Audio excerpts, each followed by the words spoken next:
시장과 종목에 대한 정확한 판단을 한 걸음 더 다가가보는 마켓맨, 저는 신한투자증권 최진석입니다. 오늘도 두 가지 헤드라인과 함께 시장과 종목에 대한 이야기 자세하게 풀어보도록 하겠습니다.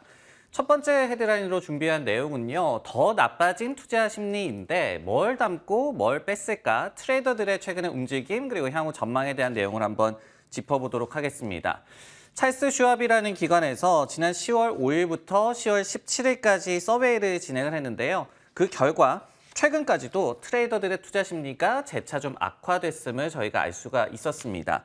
이 결국은 경기 침체와 그리고 긴축에 따른 위험이 높다라고 좀 입을 모은 것으로 이번 조사 결과가 나타났는데요. 응답자들의 28%가 상반기에 이미 침체가 시작됐다라고 응답을 했습니다. 그러면서 또 응답자의 30% 정도는 올해 안에 침체가 나올 것이다라고 얘기를 하면서 거의 60% 가까운 숫자가 이 침체를 단기간 내에 점치고 있음을 저희가 알 수가 있었습니다. 그렇지만 이제 한 가지 위안거리는 이 기간이었습니다. 55% 정도가 침체가 그래도 1년 이내에 종료될 것이다라고 트레이더들은 점치고 있는 것으로 나타났습니다.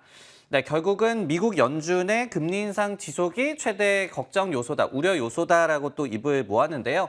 17%의 비율로 이 같은 부분을 컨선으로 꼽았다라고 합니다. 근데 이제 지난 분기 조사 때는 동수치가 5%에 불과했기 때문에 이에 대한 좀 위험도가 많이 높아졌음을 저희가 알 수가 있고요. 그렇다면 이제 투자 활동은 어떻게 좀 하고 있었을까? 가치주에 대해서 한 48% 정도 비율로, 그리고 채권이 37%, 국내 주식 30% 정도의 응답자 내 비율로 긍정적으로 보고 있음을 저희가 알 수 있었고요. 특히 이제 채권 같은 경우에는 3쿼터에는, 그러니까 3분기에는 트레이더들의 26% 많이 낙관적으로 봤었기 때문에 낙관원이 많이 늘어났다라고 저희가 해석을 또 할 수가 있겠습니다. 가장 꺼리는 자산이라든지 섹터군도 있었는데요. 해외 주식이라든지 그리고 암호화폐라든지 또 밈 주식 역시 좀 위험도가 높은 자산에 대해서는 좀 부정적으로 보고 있음을 알 수가 있었고요. 마지막으로 이제 비관적으로 보고 있는 좀 섹터 같은 경우에는 부동산과 경기 소비재 또 IT가 이렇게 좀 꼽히기도 했습니다. 반면에 이제 향후 3개월간에 좀 낙관하고 있는 그런 섹터도 있었는데요. 미래를 내다봤을 때 좋게 보고 있는 섹터라고 보시면 될 것 같습니다. 에너지를 71%의 트레이더들이 긍정적으로 보고 있었고요. 헬스케어가 52%, 유틸리티 47%로 이렇게 또 얕은 미래에 대해서 또 전망을 하고 있음을 저희가 알 수가 있었습니다. 네, 최근에 시장이 많이 좀 반등을 하고 있죠. 그러면서 좀 시차가 물론 있었지만은 이번에 서베이 내용을 한번 좀 비교해서 판단을 해보도록 하겠습니다. 어떻게 좀 판단을 내리면 좋을까요? 쏘쏘라고 좀 표현을 해봤는데요. 결국은 시장이 바라는 거는 정책 전환입니다. 연준의 피벗을 여전히 좀 바라고 있는데, 하지만은 그러기 위해서는 침체가 또 선행이 돼야 한다. 그렇게 된다면 또 그 침체의 정도가 걱정이다. 결국은 침체 위험을 지적한 이번 서베이 결과와 마찬가지로 여전히 또 경계론이 시장에 좀 남아있다. 이렇게 좀 정리를 할 수가 있을 것 같습니다. 여러 기관들의 의견을 좀 종합을 해보면요. 우선 이제 JP모건에서 좀 이례적으로 경계론을 이번에 제시를 했습니다. 10월 CPI가 나온 이후에 시장에서 좀 랠리가 나왔는데 이것이 오히려 주식 비중을 좀 축소하는 기회를 줄 수 있다라고 얘기를 했습니다. 그렇게 보는 이유에 대해서는요, 연준의 정책 전환 없이는 침체가 현실화될 것이기 때문이다라고 얘기를 했습니다. 물론 이제 증시에 대해서 장기적인 낙관론은 그대로 유지를 했어요. 하지만 이제 피벗이 좀 힘들 테니 침체가 온다, 이런 로직 때문에 단기적으로는 좀 비관적으로 봤다라고 저희가 볼 수가 있겠습니다.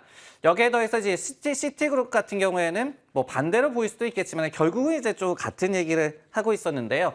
침체에 빠지기 전까지 연준이 공격적으로 긴축을 유지를 할 것이다. 그런 부분들 때문에 결국은 시장 변동성도 지속이 될 것이다라고 얘기를 하고 있었습니다. 제가 이제 쏘쏘라고 표현을 드린 이유, 배드가 아닌 쏘쏘인 이유는 이 낙관론도 여전히 또 남아있기 때문이다라고 좀 보여지죠. 제레미 시게 와튼스쿨 교수가 이날도 좀 인터뷰에 나섰습니다. 그러면서 앞선 기관들과 반대 의견을 또 견지하는 모습을 보여줬는데, 지난주 CPI도 그렇고요. 그리고 이날 나왔던 생산자 물가지수, PPI 지표 확인 후에 피벗에 가까워지고 있다는 증거라고 또 얘기를 했습니다. 채권 금리가 피크아웃을 하고 있고, 그러면서 증시도 바닥을 찾았다라고 이렇게 또 일부의 낙관론을 견지하는 전문가 의견까지 만나보셨습니다. 네, 이번에는 두 번째 종목에 대한 이야기로 한번 풀어보도록 하겠습니다. 헤드라인부터 한번 확인을 해보면요. 남들은 떨고 있을 때 욕심을 부리고 있는 워런 버핏. 이 내용을 좀 살펴보도록 하겠습니다. 워런 버핏의 버크셔 해서웨이죠. 이번에 처음으로 TSMC 반도체 파운드리 업체를 매수했다는 소식이 이번에 전해졌습니다. 이를 두고 마켓워치에서는 이렇게 표현을 했어요. 공포 속에서 욕심을 부리는 버핏의 특기가 또 한 번 나왔다라고 표현을 했습니다. 지난 14일이었죠. 3분기 말 기준으로 미국 주식 포트폴리오 공시를 했습니다. 13F라고 우리가 부리는 그런 공시 자료가 되는데 여기에서 주식을 신규 매수한 규모가 한 90억 달러 정도 됐었습니다. 근데 그중에 TSMC를 무려 한 41억 달러 정도 매수를 하면서 배팅을 비교적 크게 한 것으로 이번에 나타났습니다.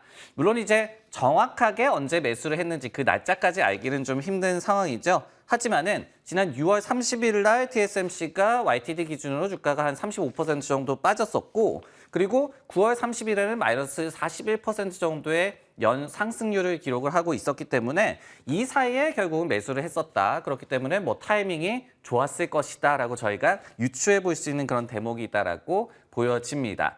이번 투자 같은 경우에는요. 지난 1986년에 연례 주주서한까지 좀 거슬러 오는 것이 필요할 것 같습니다. 이번에 이 투자를 한 것이 그때 내용과 결국은 부합한다라는 게 이런 분석인데요. 여기에서 어떻게 이 표현을 하고 있느냐.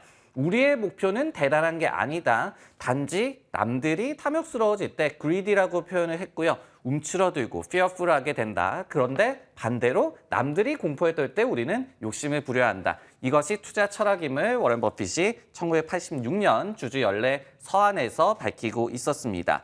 저희가 참고적으로 지난 5년간의 버크셔 해서웨이의 주식 포트폴리오와 S&P 500 지수의 총 수익률, TR 기준으로 좀 비교를 해봤을 때는 큰 차이가 없습니다. 뭐 그렇게 운용을 잘했나라고 의문을 던질 수도 있는 그런 결과인데요.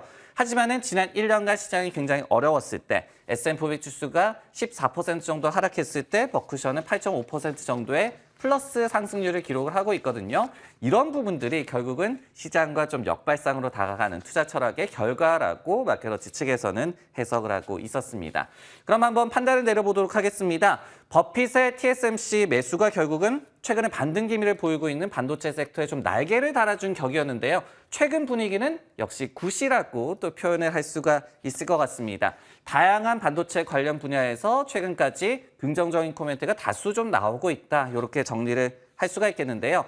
먼저 장비부터 한번 살펴보도록 하겠습니다. 최근에 이제 극자회선 노광장비 업체 ASML이 애널리스트 데이를 개최를 했는데요. 관련해서 서스퀘어나에서 투자 의견을 파지티브로 상향 조정을 했습니다. 그러면서 목표 주가도 850달러로 비교적 높게 제시를 했고요. 그러면서 뭐라고 좀 코멘트를 제시를 했냐면 장기 재무 로드맵에 대해서 근본적인 자신감을 얻을 수 있는 행사였다라고 표현을 했습니다. 그러면서 고객사 간에도 굉장히 많이 경쟁을 하고 있고 그리고 엔드마켓이 굉장히 많이 또 다양화되고 있기 때문에 단기간으로 볼 때 오는 2025년까지 당장 에비타가 연평균 30% 정도씩 고성장을 이어갈 수 있을 것이다라고 분석을 했습니다. 이외에도 앞서서 이 뱅크 오브 아메리카 같은 경우에 KLA라는 또 장비 업체를 포함을 해서 엔비디아라든지 또 AMD 등의 반도체주의 밸류에이션이 매력적이다. 컴펠링이라는 표현을 써서 다시 한번 또 반도체주에 대해서 매수콜을 남기기도 했습니다. 그러면서 수익성과 현금 흐름이 여전히 좀 우월하고 그리고 높아진 진입장벽. 예를 들자면은 첨단 산업의 반도체가 많이 쓰이다 보니까 이런 부분에 납품하는 반도체를 만드는 데 있어서 진입장벽이 작용한다라고 표현을 했습니다. 여기에 더해서 이익 추정치가 최근까지도 많이 좀 하향 조정이 됐기 때문에 오히려 내년 하반기쯤 된다면 YOY 실적을 비교하는 데 있어서 이점으로 작용할 수가 있을 것이다라고 분석을 했습니다. 이날 TSMC 워런 버핏이 매수했다는 소식이 전해진 이후에 이 반도체주 전반이 좋았는데요. 모비라이도 주가 흐름이 굉장히 괜찮았습니다. TSMC 매수 소식 외에도 베어드가 아웃퍼폼 커버리지를 게시를 하면서 주가를 36달러까지 오를 수 있을 것이다라고 목표치로 제시를 했습니다. 그러면서 자율주행 기능이 확대되고 있고 그렇기 때문에 성장에 탁월한 포지션을 갖고 있다. 마켓의 리더가 될 것이다라고 또 표현한 부분. 워런 버핏의 TSMC 매수 소식 전해지기 전부터 반도체 섹터에서 훈풍이 조금씩 불러오고 있다라는 점까지 확인할 수가 있었습니다. 네, 마켓맨 제가 준비한 내용은 여기까지고요. 전 내일 다시 돌아오도록 하겠습니다.